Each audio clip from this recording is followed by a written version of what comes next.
Hey guys, it's Whitney from AirMart, and today's Friday flyby is this beautiful 2006 Piper Seneca V.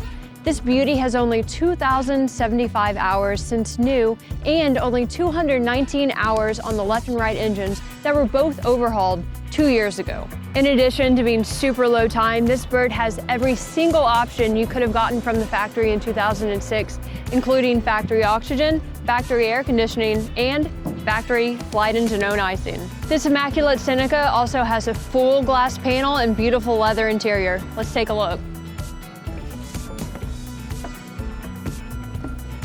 Up front, you have a glass panel with Aviyne's MFD and PFD, dual Garmin 430s, one of which is WAAS, the S-TEC 55X autopilot, and the GTX 345 that gives you ADS-B in and out.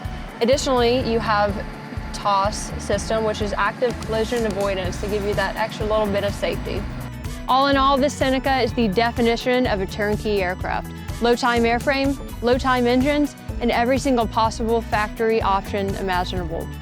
If this Seneca is of interest to you, my name's Whitney from AirMart. Give me a ring. Hope you all enjoyed this video and have a great weekend.